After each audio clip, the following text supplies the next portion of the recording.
नमस्कार दोस्तों, आप देख रहे हैं इस वक्त डॉक्टर साहब भीमराव अम्बेडकर जी की जयंती मनाई जा रही है। आप यहाँ देख रहे हैं अदरी नगर पंचायत के चेयरमैन संगीता जायसवाल जो आज फीता काटकर जो बाबा साहब को पुष्प अर्पित कर रहे हैं। आइए यहाँ की सारी खबरों को आप तक अपडेट कराते हैं। चैनल को लाइक, शेयर, सब्सक्राइब, कमेंट जरूर करें। ये खाते में खोल ले लीजिए, खोले खाते में और उम्दावादी तरीके से नारा लगाते हैं। ईश्वरत्न बाबा साहेब, बाबा साहेब, नारी मुक्तिदाता बाबा साहेब, संविधान निर्माता Baba Saheb, symbol of knowledge Baba Saheb, symbol of knowledge Baba Saheb, Bodhisattva Baba Saheb. अपना परिचय बताएं। संगीता जायसवाल, अदरी के चेयरमैन। आज क्या चीज़ है? बाबा साहब अम्बेडकर जयंती है, आए हुए हैं। बताएं। किशन जायसवाल जी, आप अपने नगर के क्षेत्र के लोगों को क्या सौगात देना चाहते हैं और यहाँ के लोगों के लिए क्या करना चाहते हैं, बताएं।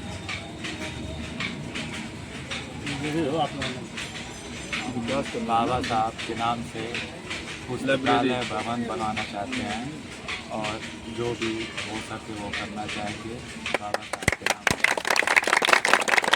और यहाँ तक अभी एक चीज़ देखा गया है कि यहाँ पर बाबा साहब का जो तस्वीर रखा हुआ है, तो इसके विषय में आप क्या कहना चाहते हैं? कैसे हर बार तस्वीर ही चलेगा कि इसके आगे कोई और कार्यक्रम होगा? हम लोग का प्रयास रहेगा कि मूर्ति बनाया जाए यहाँ पे और एक पार्क बनाया जाए। परिचय बताएं। मैं चंदन कुमार, अध्यक्ष doctor Bhimrao Ambedkar youth educational and social development trust Adari Badki Bagh, जनपद मऊ। आज किस प्रकार का कार्यक्रम है? आज देखिए परम पूज्य संविधान निर्माता बाबा साहब डॉक्टर बी.आर. अम्बेडकर की जयंती है, जिसको बहुत ही हर्षोल्लास के साथ पूरे देश के साथ साथ पूरे विश्व में मनाया जाता है। तो आज बाबा साहब की जयंती पूरे देश में या अपितु पूरे विश्व में मनाई जाती है, तो आप बाबा साहब की कुछ बातों को क्या लोगों के बीच रखना चाहेंगे?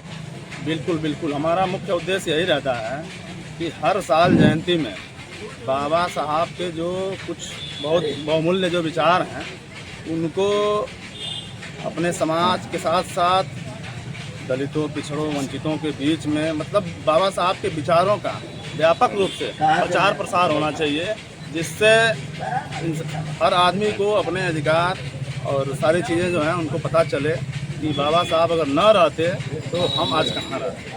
तो बाबा साहब ने आपको क्या अधिकार ऐसा दे दिया है, जैसे आपने अभी कहा कि पूरे देश में नहीं पूरे विश्व में मनाया जा रहा है, तो आखिर में ऐसे क्या अधिकार बाबा साहब ने दे दिया है? ऐसा क्या कुछ कर दिया है आज पूरा भारतवर्ष या पूरा विश्व आज पूरे हर ग्रामीण अंचलों में या हर शहरों में मनाया जा रहा है?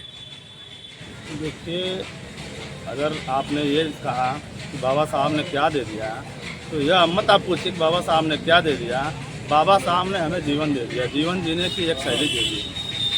हमारे समाज के साथ साथ न जाने कितने समाज हैं जिनका उत्थान विशेष तौर से नारी मुक्तिदाता बाबा साहब ही हैं।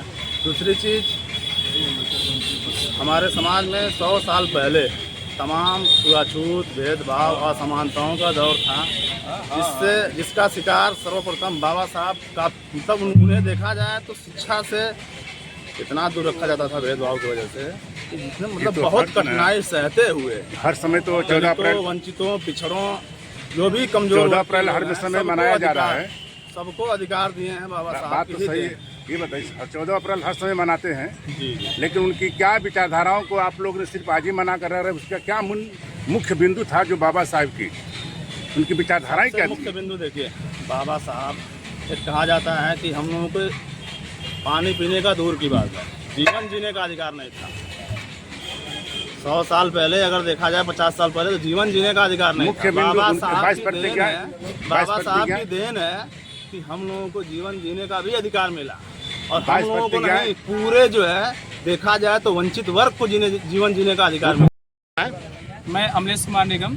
अनुज कुमार निगम जी, आज आपका बहुत धन्यवाद। आज जो 14 अप्रैल मनाया जा रहा है, तो क्या यह 14 अप्रैल हर वर्ष ऐसे मनाना चाहिए या बाबा साहब की उन विचारों को अपने जीवन में लागू करना चाहिए? जी बिल्कुल, आपने सही प्रश्न पूछा और मुझे बताने में खुशी भी होगी, क्योंकि हम लोग बाबा साहब की 134वीं जयंती भले मना रहे हैं, लेकिन हमारे इस जयंती स्थल पर आज से नहीं, तकरीबन 30 साल से जयंती हम लोग मनाते रहे हैं। और हमारा समाज जो है, यूँ देखें तो काफ़ी लोग शिक्षित हो चुके हैं, और शिक्षित के साथ साथ जो है अपने समाज में जो कुरीतियाँ थी उनको दूर करने का काम भी कर रहे हैं। इसमें कुछ ऐसे समाज सुधारक भी हैं जो अपने समाज के साथ साथ दूसरे समाज को भी और दूसरे जगह भी जाकर और लोगों को प्रकाश देने का काम करते हैं। जैसे अभी आपने बताया कि समाज में कुछ कुरीतियां हैं जो कुछ सुधारकों ने सुधार रहे हैं, तो अभी भी जो देखा जा रहा है कि जो फॉलोअर व्यक्ति हैं वो उन कुरीतियों में भी फंसे हुए हैं, उनके विषय में क्या कहना चाहेंगे? मेरा यही कहना है कि कुछ लोग ऐसे हैं जो अम्बेडकर को मानते हैं, अम्बेडकर की नहीं मानते हैं। तो मैं उनसे ये कहना चाहूँगा कि पहले अम्बेडकर की वो माने,